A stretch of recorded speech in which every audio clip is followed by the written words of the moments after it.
అనంతపురంలో ఇంటర్ విద్యార్థిని హత్య కేసు విచారణలో సంచలన విషయాలు బయటకు వస్తున్నాయి. మంగళవారం రాత్రి బైక్పై తీసుకెళ్లిన యువకుడే హత్య చేసినట్టు పోలీసులు గుర్తించారు.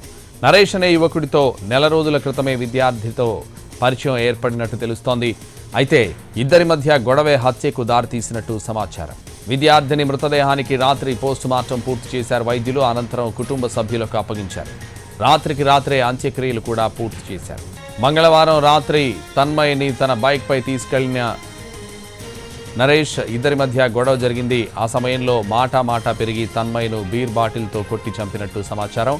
నిందితుడు భవన నిర్మాణ కార్మికుడిగా పనిచేస్తున్నట్టు సమాచారం. అనంతపురంలో ఇంటర్ విద్యార్థిని తన్మయి హత్యపై మాజీ సీఎం వైఎస్ జగన్ దిగ్భ్రాంతి వ్యక్తం చేశారు. రాష్ట్రంలో మహిళలకు బాలికలకు రక్షణ లేకుండా పోయిందని ఆందోళన వ్యక్తం చేశారు. శాంతి భద్రతల నిర్వహణలో చంద్రబాబు ప్రభుత్వ వైఫల్యం ఇలాంటి దారుణాల రూపంలో ప్రతిరోజు కనిపిస్తోందన్నారు. కుమార్తె కనిపించడం లేదని తల్లిదండ్రులు ఈ నెల 3న ఫిర్యాదు చేస్తే 6 రోజుల తర్వాత కూడేరు మండలం బ్రాహ్మణపల్లి సమీపంలో తన్మయి మృతదేహాన్ని గుర్తించారన్నారు. ఇది పూర్తిగా అధికార యంత్రాంగ వైఫల్యమే అన్నారు జగన్. తమ అమ్మాయి కనిపించడం లేదని తల్లిదండ్రులు ఫిర్యాదు చేస్తే పోలీసులు ఏం చేస్తున్నారు, ప్రభుత్వం ఏం చేస్తోందని ప్రశ్నించారు. రెడ్ బుక్ రాజ్యాంగం అమలు, డైవర్షన్ పాలిటిక్స్ తప్ప ఈ ప్రభుత్వానికి ప్రజల రక్షణ పట్ల బాధ్యతలు అనేది ఉందా అని ప్రశ్నించారు జగన్. తన్మయి హత్య ఘటనకు ముఖ్యమంత్రి ప్రభుత్వం బాధ్యత వహించాలని డిమాండ్ చేశారు.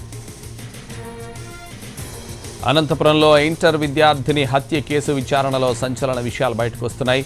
మంగళవారం రాత్రి బైక్పై తీసుకెళ్లిన యువకుడే హత్య చేసినట్టు పోలీసులు గుర్తించారు. నరేష్ అనే యువకుడితో నెల రోజుల క్రితమే విద్యార్థితో పరిచయం ఏర్పడినట్టు తెలుస్తోంది. అయితే ఇద్దరి మధ్య గొడవే హత్యకు దారితీసినట్టు సమాచారం. విద్యార్థిని మృతదేహానికి రాత్రి పోస్టుమార్టం పూర్తి చేశారు వైద్యులు. అనంతరం కుటుంబ సభ్యులకు అప్పగించారు. రాత్రికి రాత్రే అంత్యక్రియలు కూడా పూర్తి చేశారు. ఇదే విషయానికి సంబంధించి మరింత సమాచారం మా ప్రతినిధి చంద్రశేఖర్ లైవ్లో అందిస్తారు. చంద్రశేఖర్. సంతోష్, ప్రస్తుతం మనం తన్మయిని హత్య చేసిన ప్రాంతంలో ఉన్నాం. ఇది కర్నూలు అనంతపూర్ కూడేరు మధ్యలో ఉంటుంది. రోడ్డుకు దగ్గరగానే ఉన్నప్పటికీ ఈ ప్రాంతంలో ఈ నిర్జన ప్రదేశంలో తన్మయిని హత్య చేశారు. తన్మయి ఇంటర్మీడియట్ 2వ సంవత్సరం చదువుతోంది. అనంతపురం రామకృష్ణ నగర్లో నివాసం ఉంటుంది. ఆయన తండ్రి సెక్యూరిటీ గార్డుగా కూడా పనిచేస్తున్నారు. అయితే తన్మయిని కొందరు వ్యక్తులు మాయమాటలు చెప్పి పరిచయం చేసుకున్నట్టు తెలుస్తోంది. నరేష్ అనే నిందితుడు ప్రధానంగా 24 రోజుల క్రితం తన్మయితో పరిచయమైంది. అది కాస్త ప్రేమగా దారితీసింది. తనను పెళ్లి చేసుకోవాలని తన్మయి నరేష్ను కోరినట్టు తెలుస్తోంది. అయితే నరేష్ బేల్దారి పనిచేస్తున్నాడు, అంటే భవన నిర్మాణ కార్మికుడు. పెళ్ళయింది, పిల్లలున్నారు కూడా. ఈ నేపథ్యంలో కేవలం వాడుకోవడానికి మాత్రమే తన్మయిని పరిచయం చేసుకున్నాడు. దానికి ప్రేమ కబుర్లు చెప్పారు. ఆ ప్రేమ కబుర్లకి తన్మయి పడిపోయి ఆ అబ్బాయిని పెళ్లి చేసుకోమని కోరితే అందుకు నిరాకరించారు.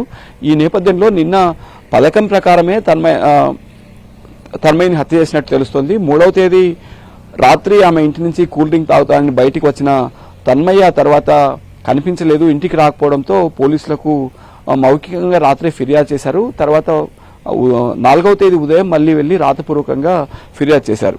అయితే ఆ తర్వాత అసలు ఏమైందో తెలియదు. ఆ రోజులు గడుస్తున్నా తన్మయి ఆచూకీ లభించలేదు.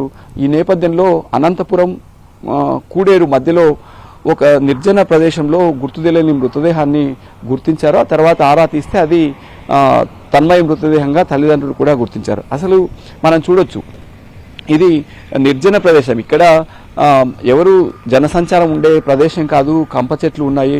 ఎవరు ఇక్కడికి వచ్చే అవకాశం కూడా లేదు. ఇక్కడికి సమీపంలోనే ఒక కార్పొరేట్ ఆసుపత్రి కూడా ఉంది. అక్కడ కార్పొరేట్ స్కూల్ కూడా ఉంది. ఆ స్కూల్ ప్రస్తుతం హాలిడేస్ కావడంతో విద్యార్థులు ఎవరు కూడా లేరు. తిరిగే అవకాశం కూడా లేదు.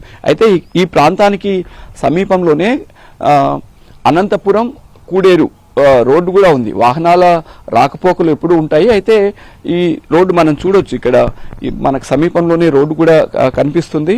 అక్కడ వాహనాలు తిరుగుతుంటాయి. అయితే ఇది ఇంత కొంచెం కాస్త లోపలికి వస్తే ఇక్కడ ఎవరు గమనించే అవకాశం కూడా ఉండదు. ఈ నేపథ్యంలోనే పథకం ప్రకారమే నరేష్ అనే వ్యక్తి తన్మయిని ఇక్కడికి తీసుకొచ్చి హత్య చేసినట్లు తెలుస్తోంది. అంటే వివాహం చేసుకోమని తన్మయి పట్టుబట్టడంతో తనను తప్పించుకోవడానికి ఆమెను అడ్డు తొలగించుకోవడానికే తన్మయిని హత్య చేసినట్టు తెలుస్తోంది. మనం చూస్తే ఈ రోడ్డు మనకు కనిపిస్తుంది. ఇక్కడ ఎప్పుడు వాహనాలు రద్దీగానే ఉంటుంది. మనం చూడొచ్చు, కారు వెళ్తుంది, అట్లా వాహనాలు ఎప్పుడు రాకపోకలు జరుగుతూనే ఉంటాయి. అయితే చీకటి కావడం, ఇక్కడ అదింత లోపలికి వచ్చిన తర్వాత ఎవరు గమనించే అవకాశం లేకపోవడంతో ఈ స్థలాన్ని ఎంపిక చేసుకుని తన్మయిని హత్య చేశారు. ఇక్కడ మనం చూస్తే ఇక్కడ ఈ ప్రాంతంలో బీరు బాటిల్ కూడా పడి ఉంది. అంటే తలంతా ఛిద్రమై ఉంది. ఈ నేపథ్యంలో బీరు బాటిల్తో కొట్టి హత్య చేసినట్లు పోలీసులు అనుమానిస్తున్నారు. ఆ తర్వాత ఇది బాడీని కాల్చినట్లు కొందరు అనుమానాలు వ్యక్తం చేస్తున్నప్పటికీ వాస్తవంగా అది చనిపోయి 4 రోజులు కావడంతో బాడీ డీకంపోజ్ అయింది. బాడీపై బొబ్బలు వచ్చాయి. ఈ నేపథ్యంలో అది కాలిన బొబ్బలుగా పలువురు అనుమానిస్తున్నారు. అయితే నిపుణులు మాత్రం ఇది డీకంపోజ్ అయిన బాడీగా చెబుతున్నారు. అయితే నరేష్ కి గతంలో ఏదైనా నేర చరిత్ర ఉందా, అతనితో ఇంకా ఎవరైనా సంబంధాలు ఉన్నాయన్న విషయాలపైన ప్రస్తుతం పోలీసులు ఆరా తీస్తున్నారు. డెడ్ బాడీ గుర్తించిన తర్వాత పోలీసులు వెంటనే ఫోన్ కాల్స్ ఆధారంగా నరేష్ ను గుర్తించారు. అయితే తన్మయి ఫోన్లో నరేష్ పేరును గాయత్రిగా ఆ అమ్మాయి సేవ్ చేసుకున్నట్టు తెలుస్తోంది. ఆ ఫోన్ పేలో చూస్తే మాత్రం నరేష్ అని వస్తుంది. అయితే ఇది రహస్యంగా ఉంచినట్టు తెలుస్తోంది. సో నరేష్ ని మరో ఇద్దరిని కూడా, అంటే సన్నిహితంగా ఉండే మరో ఇద్దరిని కూడా పోలీసులు పిలిపించి విచారించారు. ప్రస్తుతం అయితే మనకున్న సమాచారం మేరకు నరేష్ ఈ హత్య చేసినట్టు పోలీసులు ఒక అవగాహనకు వచ్చినట్టు తెలుస్తోంది. ముందుగా నరేష్ ఒప్పుకున్నప్పటికీ ఆ తర్వాత పోలీసులు తమదైన స్టైల్లో విచారించారు. ఆ తర్వాత తన్మయిని హత్య చేసింది తానేనని ఒప్పుకున్నట్టు తెలుస్తోంది. అయితే ఇక్కడికి నరేష్ ఒక్కడే వచ్చారు. ఇప్పటి వరకు ఉన్న సమాచారం అయితే నరేష్ ఒంటరిగానే తన్మయితో వచ్చి ఇక్కడ హత్య చేసినట్టు తెలుస్తోంది.